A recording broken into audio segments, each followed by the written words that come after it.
Hey everyone, welcome back to my channel. So আজকে একটু ইচ্ছে করলো ছোট্ট একটা ব্লগ বানাই, তাই বানাচ্ছি। অনেকদিন কি করে ব্লগ দেওয়া হয় না, তো যাই হোক আজকে হচ্ছে 10th মে।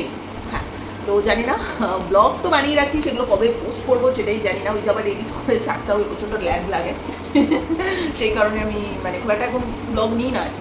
যাই হোক, তো এখন মোটামুটি 12টার মতো বাজে, এখন স্নানে যাব। তো এতক্ষণ ধরে আমি যে বইগুলো কিনেছিলাম না, যে আমাদের আশ্রম থেকে, রাম ঠাকুরের আশ্রম থেকে বলেছিলাম যে বেশ কিছু বই নিয়ে এসেছি, তার মধ্যে আজকে আমি ফণীন্দ্র কুমার মালাকারের এই বইটা পড়ছিলাম। এত সুন্দর, মানে প্রথম অধ্যায় আছে, দ্বিতীয় অধ্যায় আছে, তাছাড়া শ্রী রবীন্দ্র কুমার মজুমদারের একটা বই আছে, এছাড়া তো ঠাকুরের যে বেদবাণী তার যে 3টে অধ্যায়, মানে 3টে পার্ট যে আছে, তার মধ্যে 2টো পার্ট আমার কাছে আছে, 2টো বই। আরেকটা বই এখনো আসেনি, ওটা আমাদের আশ্রমে আসলে আমি নিয়ে আসবো।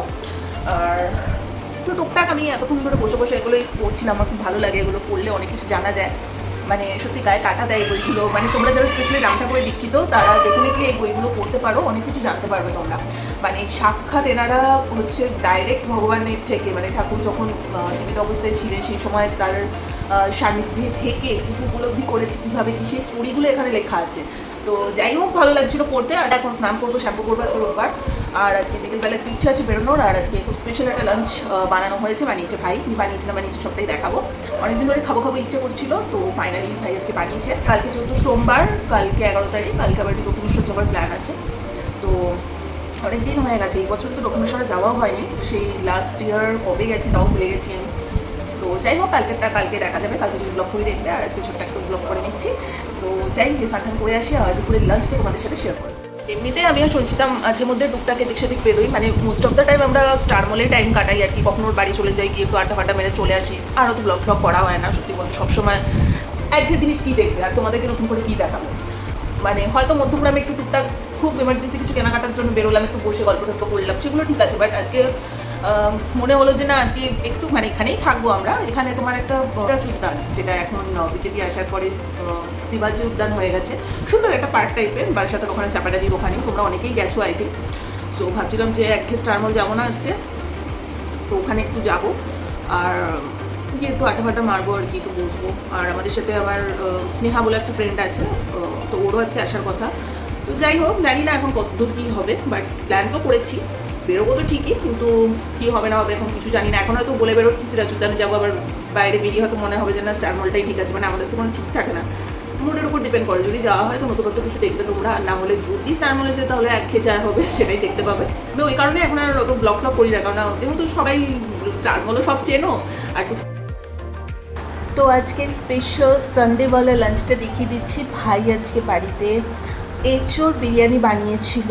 এই বিরিয়ানিটার মধ্যে সয়াবিন, পনির, এঁচোড় সব কিছু দিয়ে সুন্দর করে বানিয়েছে। আলু তো মাস্ট, আর তার সাথে আলুর দমের সাথে এঁচোড় দিয়ে একটা সুন্দর গ্রেভি টাইপের আইটেম বানিয়েছিল, বেশ ভালো লাগছিল খেতে।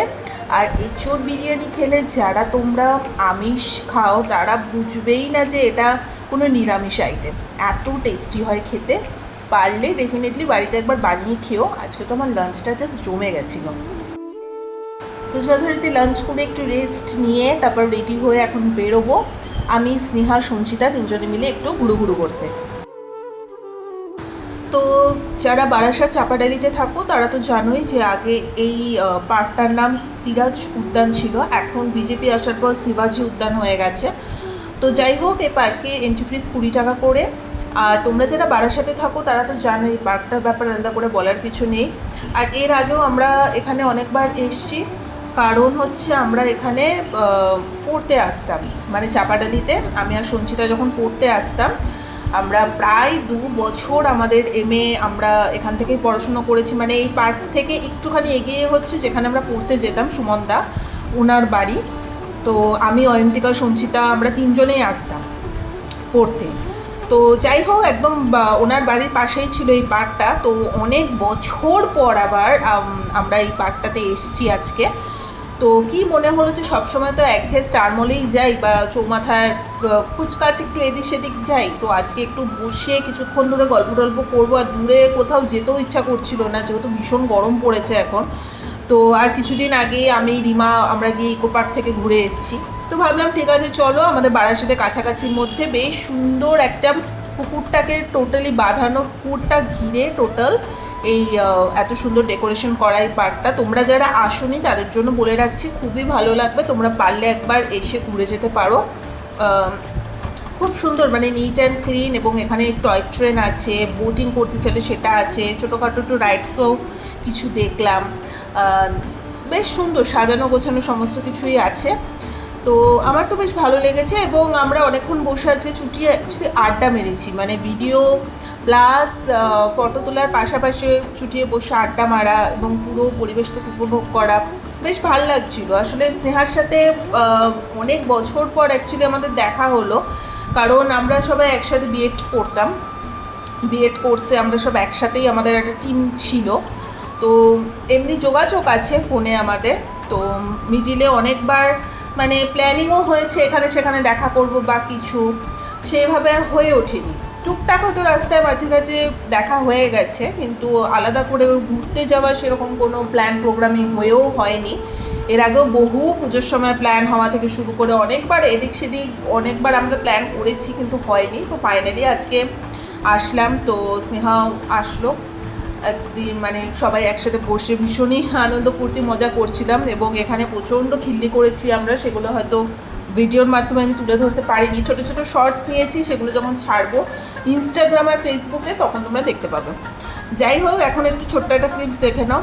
আমরা এখনও বাচ্চাই রয়ে গেছি, মানে আমাদের বলতে গেলে আর কিছুদিন পরে 30-এ পা দেবো, কিন্তু এখনও সেই সুইট 16 যেটাকে বলে, এখনও বাচ্চাদের মতো লাফালাফি, ঝাপাঝাপি, খুনসুটি, দুষ্টামি এগুলোই করে যাই আমরা, মানে আমাদের মধ্যে সেই বাচ্চামো বিহেভিয়ারটা কোথাও যেন এখনও যায়নি। আর এটা যদি নাও যায়, যতদিন বাচ্চামো বিহেভিয়ার মনের মধ্যে রেখে দেওয়া যায় ততই ভালো। তো সময়ের সাথে সাথে অনেক কিছুই বদলে গেছে, আগে আমরা কীরকম ছিলাম সব, আর এখন কতটা চেঞ্জ হয়ে গেছি অনেক কিছু দিক থেকেই। বাট সেই একসাথে হলে ওই ছ্যাবলামো, ইয়ার্কি, সেই দিনগুলোর কথা রিমাইন্ড করা, এগুলো সব করছিলাম, বেশ ভালো লাগলো। খুব সুন্দর একটা সন্ধ্যা দিন বন্ধু মিলে কাটালাম।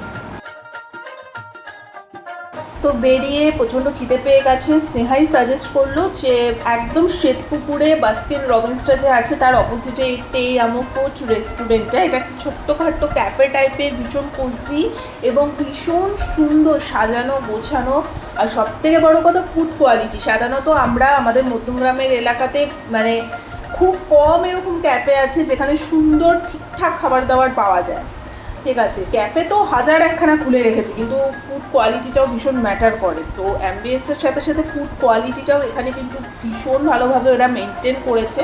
তো ভেতরে একটা সেকশন আছে, বাইরে একটা সেকশন আছে। আমরা একটু মিল্ক শেক, দেন কোল্ড কফি এগুলো অর্ডার করেছিলাম, তার সাথে হোয়াইট সস পাস্তা ছিল, আরেকটা ননভেজ আইটেম ছিল। যাই হোক, তো সব কিছু খেলাম, ভীষণ ভালো ছিল, গরম গরম একদম সার্ভ করা হয়েছে, খুবই টেস্টি। তোমরা যারা বারাসাতে থাকো তারা ডেফিনেটলি তে আমো এই ফুড ক্যাফেটা ডেফিনেটলি এক্সপ্লোর করতে পারো, খুব ভালো লাগবে।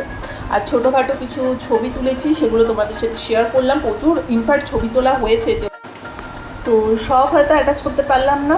তো যাই হোক, ছোট্ট এই ভিডিওটা যদি ভালো লেগে থাকে লাইক কমেন্ট শেয়ার সাবস্ক্রাইব করে দিও। আমাদের তো আজকের দিনটা ভীষণ ভালো গেছে।